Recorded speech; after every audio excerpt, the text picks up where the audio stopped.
తెలంగాణ రాజకీయాల్లో మరోసారి ప్రాంతీయత అంశం హాట్ టాపిక్ గా మారింది. ఆంధ్రప్రదేశ్ డిప్యూటీ సీఎం పవన్ కళ్యాణ్ చేసిన తాజా వ్యాఖ్యలు ఇప్పుడు రెండు తెలుగు రాష్ట్రాల్లో చర్చకు దారితీశాయి. తెలంగాణలో కాంగ్రెస్ ప్రభుత్వం అధికారంలోకి వచ్చిన తర్వాతే ప్రాంతీయ విద్వేషాలు పెరుగుతున్నాయని పవన్ కళ్యాణ్ ఆరోపించారు.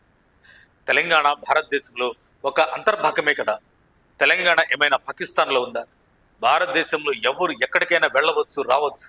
అలాంటిది నన్ను నిర్బంధించడం సరికాదు అన్నారు. తనను వ్యక్తిగతంగా టార్గెట్ చేస్తూ కొందరు రాజకీయ నాయకులు హైదరాబాద్కు రావద్దని వ్యాఖ్యలు చేయడం బాధాకరమని పేర్కొన్నారు పవన్ కళ్యాణ్.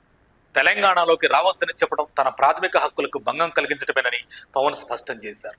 భారత రాజ్యాంగం ప్రతి పౌరుడికి దేశంలో ఎక్కడైనా తిరిగి నివసించే హక్కు కల్పించిందని గుర్తు చేశారు. అంతేకాకుండా తెలంగాణ ఆవిర్భావ దినోత్సవం సందర్భంగా సభ నిర్వహించాలనుకున్నప్పటికీ అనుమతి ఇవ్వలేదని కూడా ఆయన విమర్శించారు. గత 10 ఏళ్ల బీఆర్ఎస్ పాలనలో ఎప్పుడూ ఇలాంటి పరిస్థితులు ఎదురుకాలేదని పేర్కొన్నారు. గత 13 నెలలుగా తనను వ్యక్తిగతంగా టార్గెట్ చేస్తున్నారని ఆరోపించిన పవన్ కళ్యాణ్ రాజకీయ భేదాభిప్రాయాలు ఉండొచ్చు, కానీ వ్యక్తిగత దాడులు సరైన పద్ధతి కాదన్నారు.